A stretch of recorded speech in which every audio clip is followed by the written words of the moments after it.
नमस्कार। TRP TV में आपका हार्दिक स्वागत है। मैं रवि पारिक, आपका दोस्त। दोस्तों, मेरा आपने स्टार क्रिटिकल इलनेस मल्टी पे इंश्योरेंस पॉलिसी का ट्रेनिंग वीडियो देखा होगा।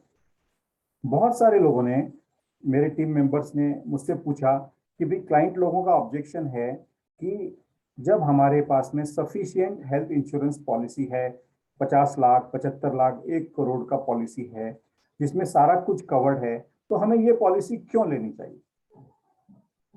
तो दोस्तों, इसका आज मैं आपको सॉल्यूशन बता रहा हूं कि भी वो पॉलिसी आपको क्यों खरीदनी चाहिए, कस्टमर को वो पॉलिसी क्यों खरीदनी चाहिए, इसके बारे में आज हम लोग थोड़ी सी चर्चा करते हैं। तो दोस्तों, सबसे पहले मैं आपको बताऊं, एज अ सिंपल सी एक बात करता हूं टू स्टार्ट विथ। एक जोक मैं आप लोगों के साथ में शेयर करता हूं। यहाँ पर देखिए, एक लड़की ने अपने बॉयफ्रेंड से कहा कि मुझे किसी महंगे स्थान पर लेकर चलो। उस लड़के को सबसे महंगा स्थान नजर आया, ध्यान में आया, वो था हॉस्पिटल, और वो उसको हॉस्पिटल लेकर। ये मजाक की बात नहीं है, ये सच है कि आज हॉस्पिटल ट्रीटमेंट कॉस्ट बहुत ज्यादा बढ़ गया है। ये आप समझ लीजिए कि the treatment cost is like spending on 5 star hotel. दोस्तों, आज देखिए लाइफस्टाइल चेंज होते जा रही है। चेंजिंग लाइफस्टाइल का बहुत सारा हमारे जीवन के ऊपर प्रभाव पड़ रहा है। हम देखें, काम में देखिए स्ट्रेस कितना है। इतना भरपूर स्ट्रेस, जो तनाव जिसे हम कहते हैं, वो बहुत सारे बीमारियों का कारण बनता है। ये देखिए, आजकल वर्क फ्रॉम होम चल रहा है। इस प्रकार लोगों का काम करने का तरीका है। लोग सारे दिन घर पे रहते हैं, लोग घर पे बैठे बैठे काम करते हैं या अपना समय सोफे पर बैठकर टीवी के सामने गुजारते हैं। दिस इज सेडेंट्री लाइफस्टाइल, जो एकदम मतलब, यदि आप, ये जो शरीर आपका है ये एक्टिविटी के लिए बना है।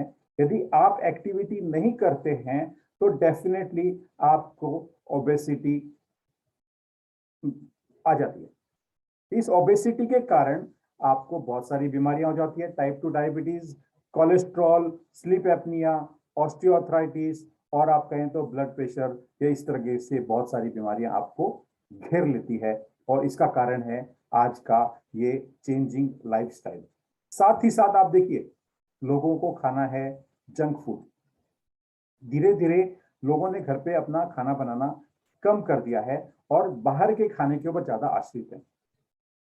यदि आप जंक फूड कंज्यूम कर रहे हैं तो आप इस चीज को समझ लीजिए कि जंक फूड जो है, it is rich in salt. आपके खाने में सॉल्ट अधिक होगा। यदि आप कोला ड्रिंक्स प्रीफर करते हैं, आप ज्यादा बार बार अपने लाइफस्टाइल में आप बार बार कोल्ड ड्रिंक पी रहे हैं, तो आप समझ लीजिए कि आपके इस कोल्ड ड्रिंक में sugar quantity is too high. कहते हैं कि भी एक जो बॉटल होती है 300 ml की, जिस उसके अंदर 18 स्पून शुगर भरा होता है। तो आपका जो आज फूड है, junk food, cold drinks, they are rich in salt and sugar. Salt and sugar, इनका हाई कंजम्पशन आपको बहुत सारे बीमारियों की ओर ले जाता है। दोस्तों, साथ ही साथ यदि आप देखते हो तो आज जो भी हम खा रहे हैं उसमें बहुत सारी मिलावटी मिल रही है। मैंने एक वीडियो देखा था, I don't know, it was कुछ 5-7 सेकंड का ही वीडियो था, जिसके अंदर एप्पल के ऊपर उस फैक्ट्री में कलर किया जा रहा है, और वैक्स होगा, वॉट एवर इट इज। तो फूड जो हम लोग कंज्यूम कर रहे हैं, इट इज ऑल्सो मिलावटी, अडल्ट्रेटेड। ये देखिए, नाइट लाइफ लोगों को बहुत आकर्षित कर रही है।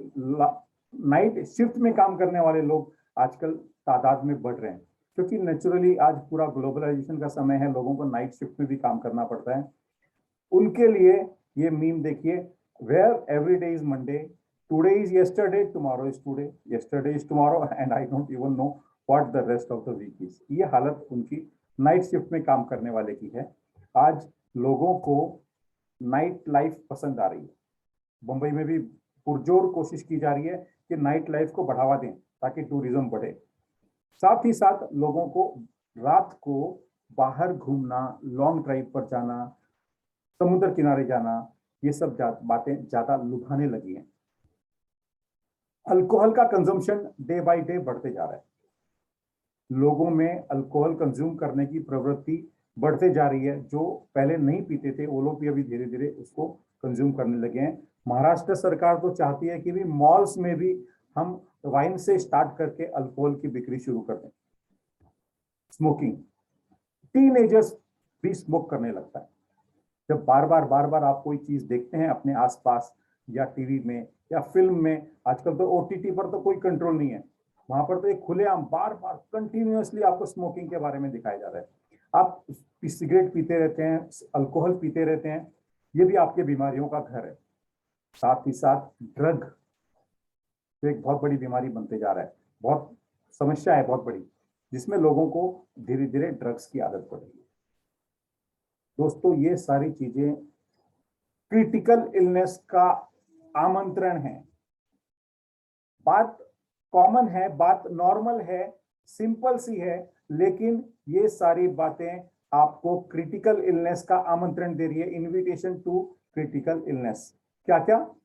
Cancer, heart disease, brain disease, brain stroke हो, ब्रेन ट्यूमर हो, किडनी की बीमारियां, लंग्स की, लिवर की, और पता नहीं तरह तरह के वहां पर आपको ये बीमारियों का आमंत्रण मिल रहा है। यदि आप इस तरह की लाइफस्टाइल में जी रहे हैं और अपने आप को बचा नहीं पा रहे हैं, अपने आप को अलग नहीं रख पा रहे हैं, तो दोस्तों यदि आप ऐसे दौर से गुजर रहे हैं तो आपको ये समझ लेना है कि यदि आपको कोई क्रिटिकल इलनेस हो गया तो वो बीमारी ठीक होने में बहुत लंबा समय लेगी।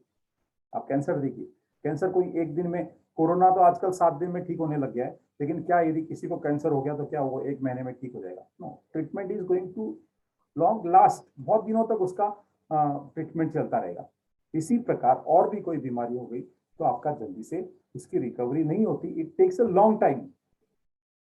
जब इतना लंबा समय ट्रीटमेंट चलता है तो जो पेशेंट है उसको जो दर्द झेलना पड़ता है, तो सोचिए उसके ऊपर क्या बीतती होगी, जो महीनों तक या सालों तक बिस्तर पर रहता है और अपना इलाज करवाते रहता है। पेन, स्ट्रेस, उसका स्ट्रेस सोचिए कि उसको कितना स्ट्रेस होगा कि वो लगातार डॉक्टर्स के संपर्क में है, अस्पताल के संपर्क में है, दवाइयां खा रहा है और बीमार है।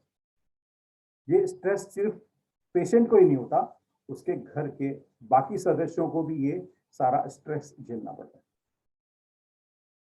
दोस्तों उनका भी स्ट्रेस बहुत हाई होता है। उनको हॉस्पिटल में अप डाउन करना, लोगों से बात करना, डॉक्टर से बात करना, लोगों को बताना, लोग तो पूछेंगे कि भी क्या हुआ, कैसे हैं वो, लेकिन ये जो स्ट्रेस इनके ऊपर बीतता है उसे कोई समझ नहीं सकता। Medical expenses day by day बढ़ते जा रहे हैं। मैंने शुरुआत में ही कहा था, यदि लड़की बोलती है कि भी महंगे स्थान पर मुझे आज लेके चलो, वैलेंटाइन डे है, तो लड़का उसे अस्पताल ले जाता है। Medical expenses are increasing.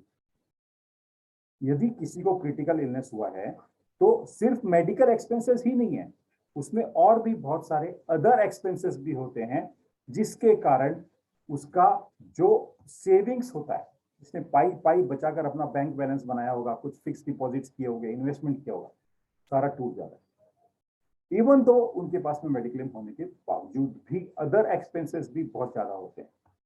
दोस्तों क्रिटिकल इलनेस पॉलिसी जो है वो ऐसे स्थिति में 100% of the some insured policy holder को देती है। मान लीजिए आपने यदि पॉलिसी लिया हुआ है, क्रिटिकल इलनेस कवर पॉलिसी, मान लीजिए आपने 25 लाख रुपए के लिए लिया हुआ है, आपने जब 25 लाख का सम इंश्योर्ड लिया है और आपको इस प्रकार का कोई क्रिटिकल इलनेस हो गया,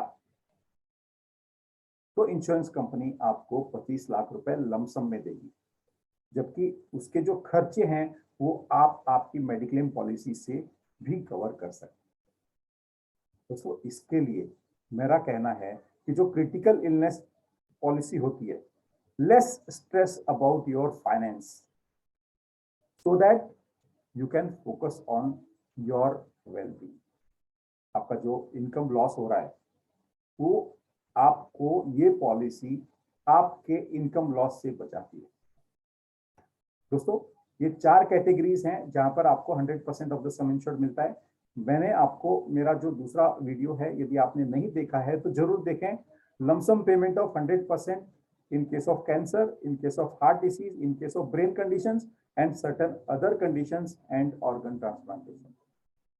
यदि मैं कहूं तो आपको ये पॉलिसी लेना चाहिए. आई स्ट्रांगली रिकमेंड आप अपनी प्रीमियम पेमेंट कैपेसिटी के हिसाब से देखकर आप ये 5 लाख रुपए से 25 लाख रुपए तक का पॉलिसी ले सकते हैं. आप ये पॉलिसी जरूर लें. दोस्तों, आशा करता हूं मेरा ये थॉट आपको पसंद आया होगा और आप ये पॉलिसी जरूर से लेंगे. बहुत बहुत धन्यवाद.